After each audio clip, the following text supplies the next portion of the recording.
Un sentiment de désolation. Beaucoup de désolation et beaucoup de compassion pour les acteurs qui sont là. Pourquoi on est désolé? C'est parce qu'on était en plein travail.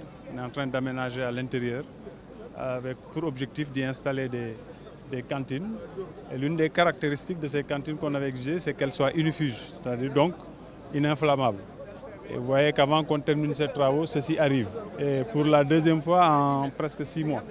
Parce qu'on avait pris cette décision, c'est quand à l'intérieur il y avait eu le feu. Moi je suis très peiné et touché d'entendre, de voir ça, parce que nous avons nos parts de responsabilité, hein, qu'on ne doit pas fuir, c'est-à-dire chaque action elle doit être rapide parce que voilà les conséquences. Mais nous sommes aussi contraints, nous, par les règles de marché. Par exemple pour ces cantines, il a fallu que je fasse un appel d'offres avec le temps que ça prend. Jusqu'à présent c'est dans cette procédure. Alors qu'il y a une situation d'urgence parce que j'ai dû barrer l'avenue Petersen pour permettre aux jeunes de s'installer à même la voie, parce que je les ai sortis du terrain qu'on est en train d'aménager. Et des travaux qui prennent 3 mois, 4 mois, vous ne pouvez pas dire aux gens rester 4 mois sans travailler. C'est difficile. Donc si ce matin on se réveille avec ça, c'est encore une désolation supplémentaire.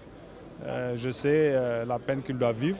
Tout à l'heure, il y en a qui m'expliquaient qu'il y a 3 jours, ils ont pris leur prêt et qu'ils ont beaucoup investi sans frein, parce que quand vous avez votre argent, vous investissez dans la marchandise et le lendemain, tout est en feu.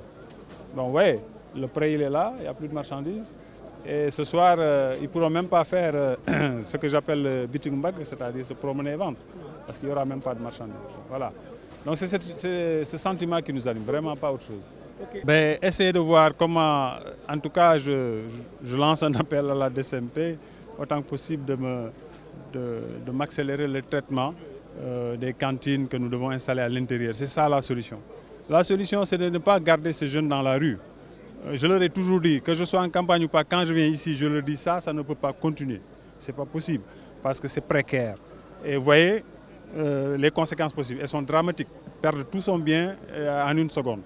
Donc notre accompagnement, c'est de mettre là-bas des centaines et des centaines de cantines, les recaser dans les normes. Ils sont d'accord, hein, ils sont partants pour ça. Chacun a envie, en partant, de fermer sa boutique.